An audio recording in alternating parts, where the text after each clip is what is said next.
रामनगर नाम का एक बहुत बड़ा राज्य था। वहाँ के राजा का नाम राज प्रताप था। राजा राज प्रताप 3 कन्या के पिता थे। तीनों कन्या बहुत ही सुंदर थी।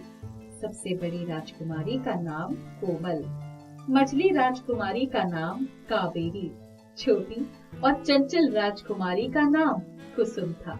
कुसुम अपने बहनों के साथ बहुत हंसी खुशी से रहती थी। एक दिन राजा राज प्रताप अपनी बेटियों के साथ बगीचे में बैठा हुआ था। तभी राजा ने अपनी बेटियों से कहा, आज मैं आप तीनों से एक सवाल पूछना चाहता हूँ। हाँ पिताजी, पूछिए, क्या पूछना चाहते हैं?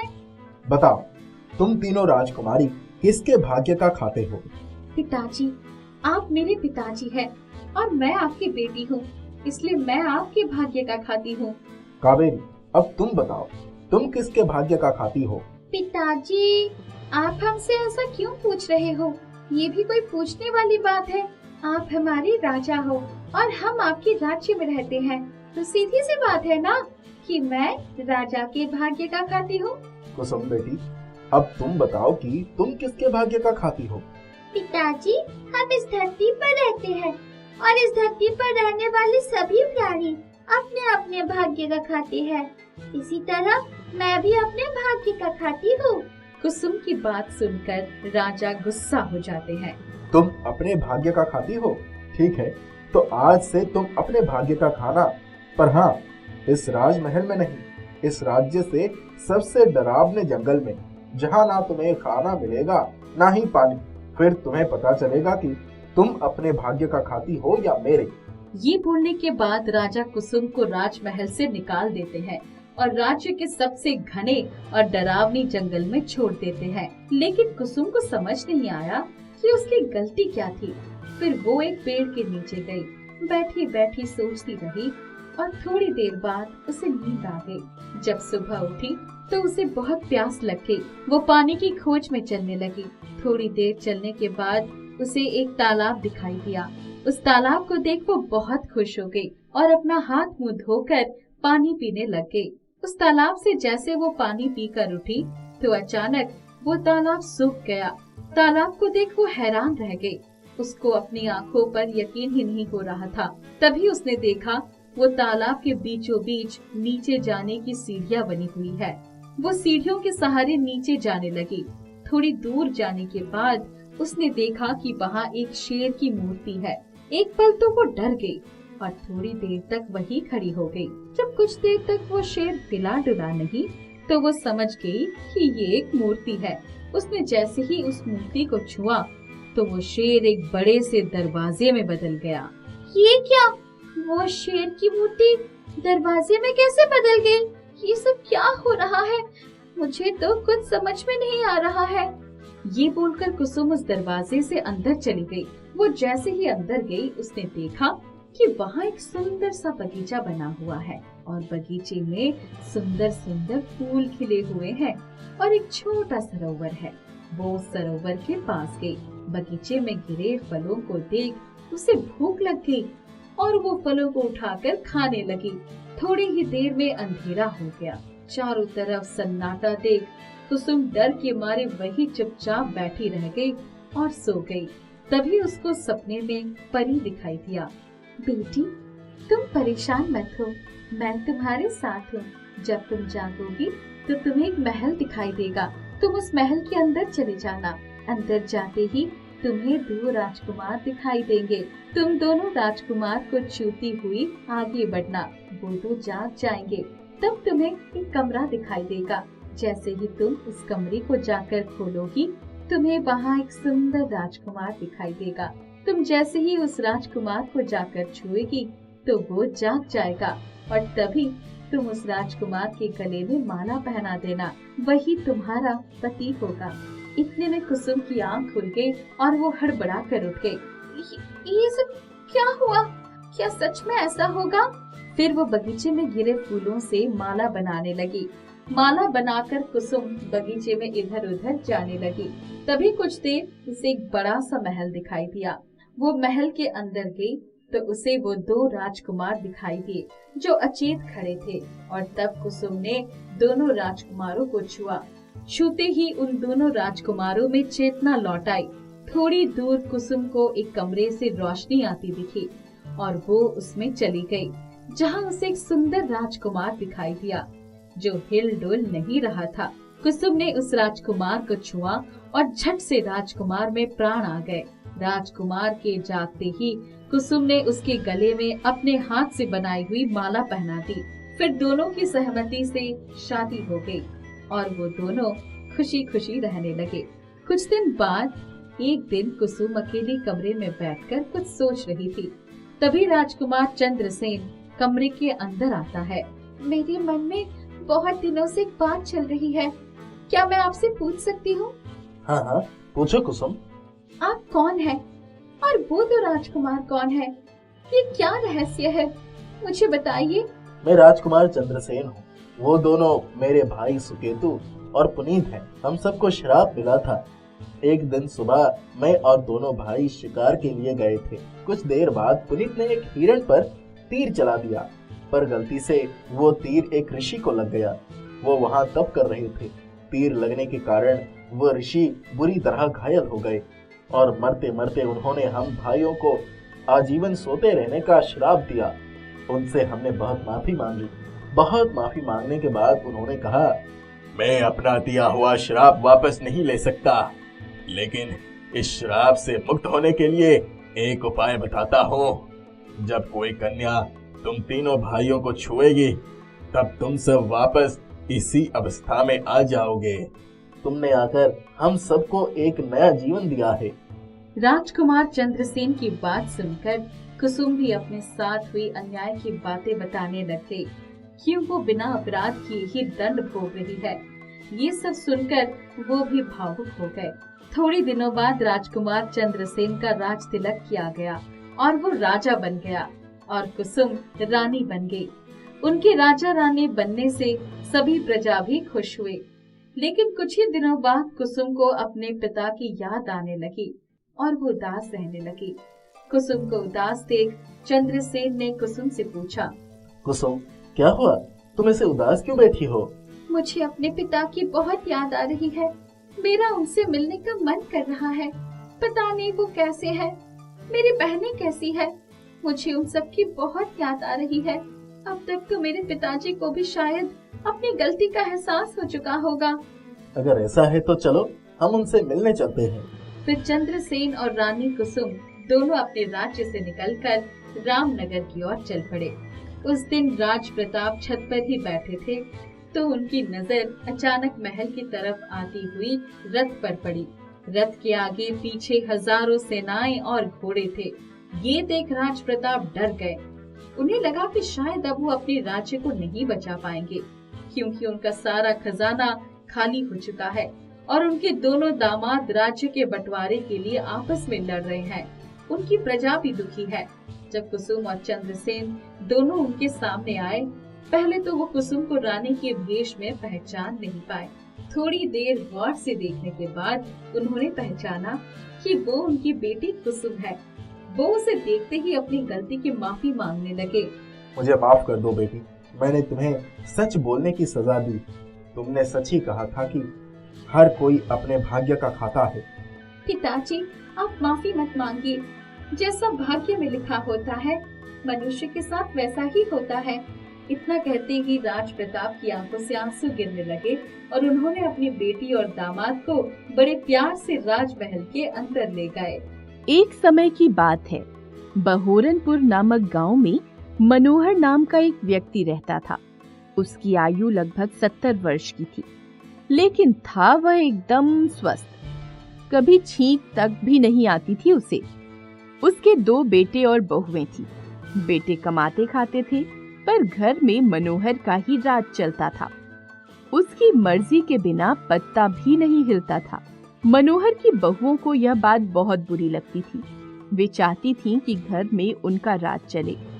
मनोहर के बेटे और बहुएं बात बात पर उससे लड़ते झगड़ते रहते थे। एक दिन मनोहर की बड़ी बहू अपने पति से बोली, हम कब तक इस बूढ़े की चाकरी करते रहेंगे? ना जाने कब ये मुसीबत जान छोड़ेगी और हम सुख की सांस लेंगे। मनोहर ने बहू की यह बात सुन ली। उसे बहुत गुस्सा आया, परंतु उसने किसी से कुछ नहीं कहा। अब मनोहर मन ही मन सोचने लगा, बूढ़ा तो मैं हो ही गया हूँ, थोड़ी जिंदगी ही तो बाकी होगी, बच्चों से बेकार क्यों झगड़ा करूं? काश आदमी को पता चल जाया करता कि उसे अभी कितने दिन और जीना है तो कितना अच्छा होता। पंडित जी बड़े ज्ञानी हैं, क्यों ना उनसे पूछूं कि मेरी कितनी उम्र बाकी है। यह सोचता हुआ वह तुरंत पंडित जी के पास जा पहुंचा।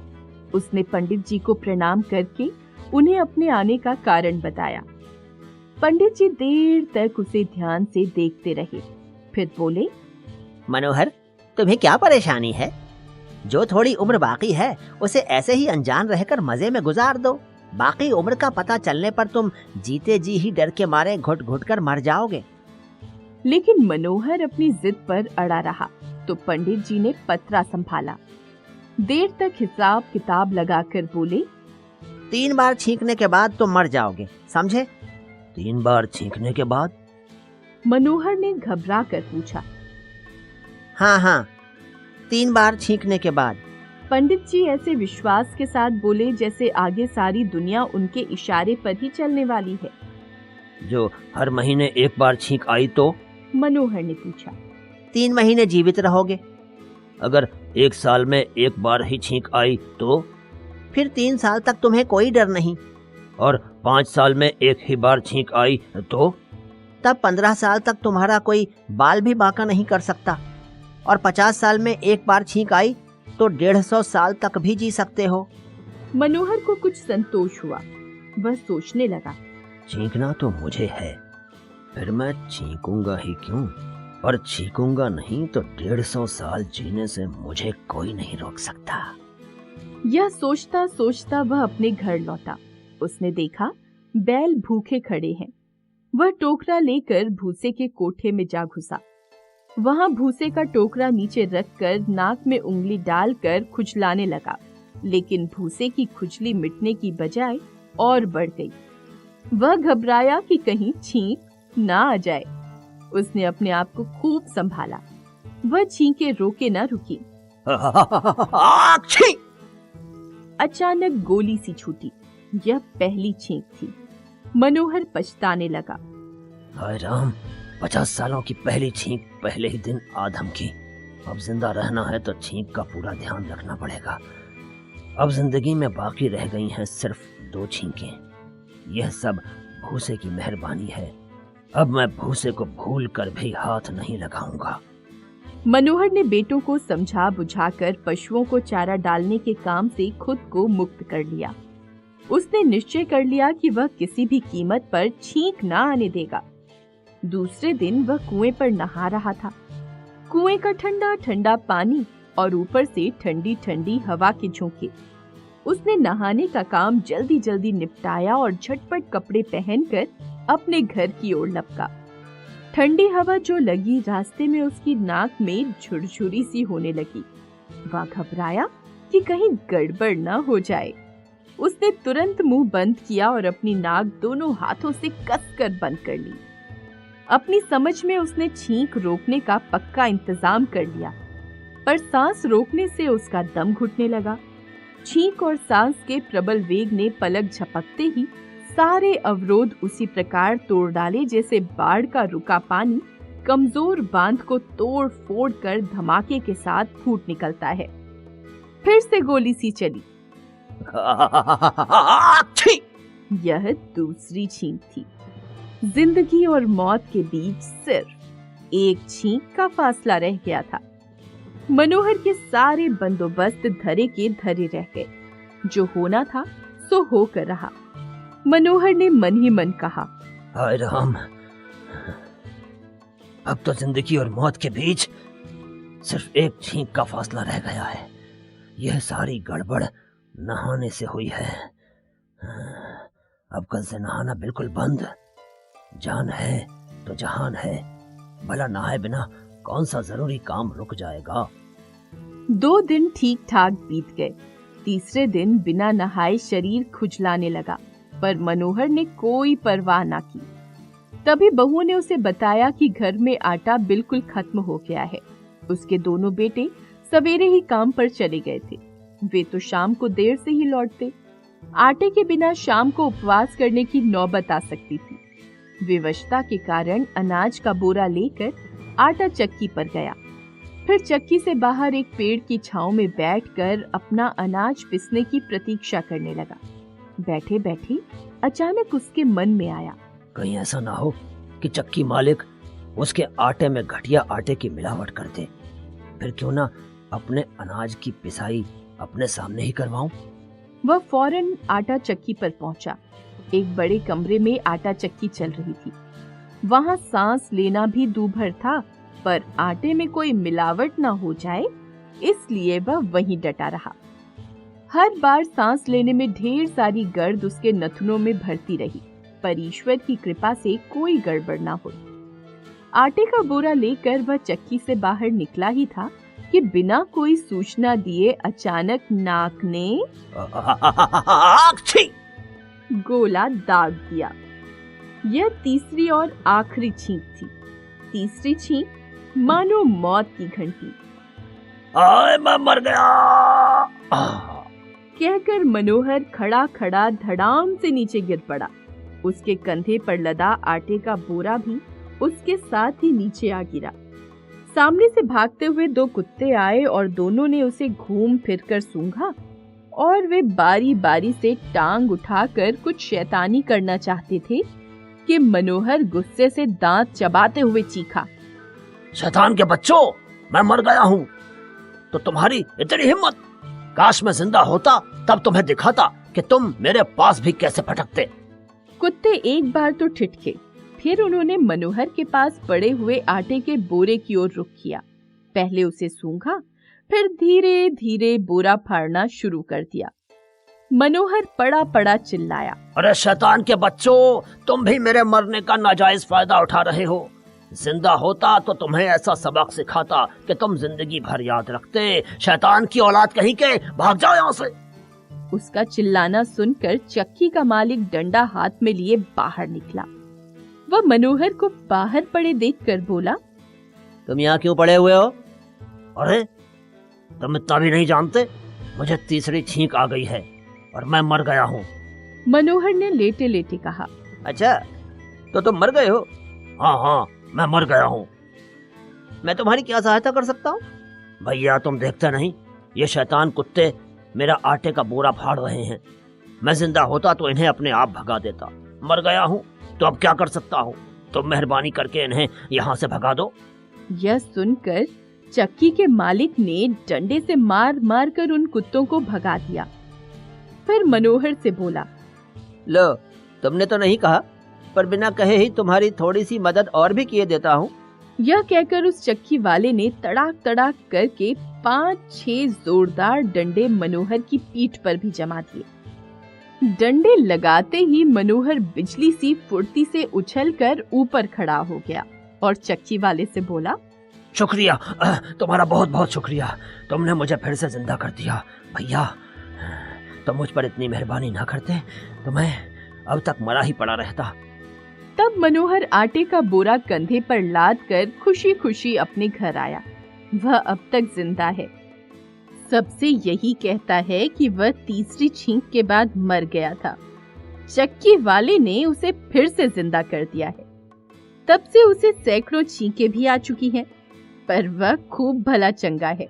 बहुत समय पहले एक छोटे से गांव में लल्लन और हरी नाम के 2 किसान रहते थे। लल्लन और हरी बहुत समृद्ध किसान थे। उनके पास एक बड़ा खेत और कई गायें थीं, लेकिन वे इससे खुश नहीं थे। वे और अमीर होना चाहते थे। उनके पड़ोस में गोपाल नाम का एक और किसान रहता था। गोपाल एक गरीब किसान था। उसके पास केवल एक गाय और एक छोटा सा खेत था, लेकिन वो खुश था। सोने से पहले हर रात वो भगवान को धन्यवाद देता था। उसकी जिंदगी में सब कुछ ठीक चल रहा था। लेकिन ये सब देखकर हरी और लल्लन बहुत जलते थे।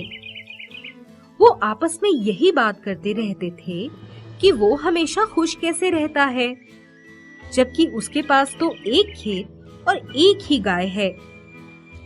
वो दोनों सोचते थे कि यदि वो उसकी गाय खरीद लें तो उसके पास खुश रहने के लिए कुछ नहीं बचेगा। ये सोचकर एक दिन लल्लन और हरी गाय खरीदने के लिए गोपाल के घर गए और कहा कि वे उसे उसकी गाय के बदले 20 चांदी के सिक्के दे सकते हैं। लेकिन गोपाल अपनी प्रिय गाय को नहीं बेचना चाहता था, इसलिए उसने स्पष्ट रूप से मना कर दिया और उनको उसके घर से चले जाने को कहा। ये सुनकर हरी और लल्लन ने खुद को बहुत अपमानित महसूस किया और गोपाल से बदला लेने की ठानी। उन्हें पता था कि गोपाल को उसकी गाय पर बहुत गर्व है, इसलिए उन्होंने सोचा कि क्यों ना वे उसे उसकी गाय को बेचने पर मजबूर कर दें। ये सोचकर उन्होंने योजना बनाई कि यदि वे उसकी फसल को बर्बाद कर दें, तो उसके पास गाय को खिलाने के लिए कुछ नहीं बचेगा और आखिरकार उसे अपनी गाय को बेचना पड़ेगा।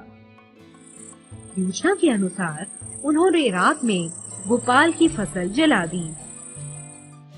सुबह जब गोपाल ने जली हुई फसल देखी तो वो बहुत दुखी हो गया और उसकी आंखों में आंसू आ गए। गोपाल टूट गया था। एक सप्ताह के बाद भी वो कोई समाधान नहीं निकाल पाया और गाय भी भूखी थी।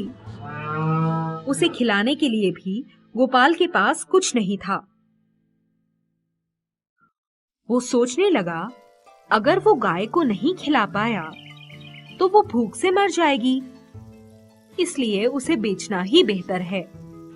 ये सोचकर अगली सुबह वो गाय और उसके पास जितने भी चांदी के सिक्के थे सब साथ लेकर बाजार के लिए चल दिया। बाजार जाते हुए वो सोचने लगा, अगर रास्ते में लुटेरों ने उस पर हमला किया तो क्या होगा? वो अपनी सारी चीजें खो देगा। ये सोचकर उसने गाय के गले की थैली में 10 चांदी के सिक्कों को छुपा दिया। थोड़ी देर यात्रा करने के बाद वो थक गया और उसने एक सराय में आराम करने का फैसला किया। उसने सराय के बाहर गाय को बांध दिया और अंदर चला गया। तभी अचानक एक चांदी का सिक्का गाय के गले की थैली से निकलकर बाहर गिर जाता है। सराय के मालिक ने ये देखा तो वो आश्चर्यचकित रह गया। उसने सोचा कि जरूर ये एक जादुई गाय है, तभी इसके गले से चांदी के सिक्के निकल रहे हैं। ये सब देखकर उसे लालच आ गया और उसने गोपाल को कहा कि वो उसे गाय के बदले चांदी के सिक्कों से भरा थैला दे सकता है। गोपाल को पता था कि ये वास्तविक कीमत नहीं है। उसे भगवान की इच्छा के रूप में लेते हुए गोपाल ने कहा कि ठीक है, आप इसे चांदी के सिक्कों के बदले में ले सकते हैं।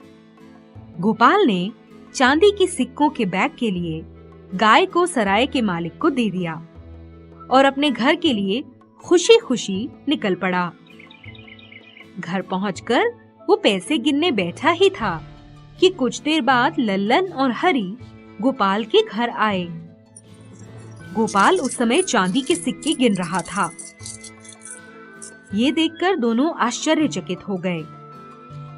उन्हें अपनी आंखों पर विश्वास नहीं हुआ और गोपाल से कहा कि उसके पास इतने पैसे कहां से आ गए। इस पर गोपाल ने कहा कि भगवान ने उसे उसकी गाय के माध्यम से ये पैसे दिए। उसने अपनी गाय को बेच दिया, ये उसी का दाम है। और कहा कि अब वो बहुत सारी गाय खरीद सकता है और उन्हें खिला भी सकता है। ये सुनकर हरी और लल्लन दंग रह गए। उन्हें विश्वास नहीं हुआ कि उनकी योजना असफल हो गई है।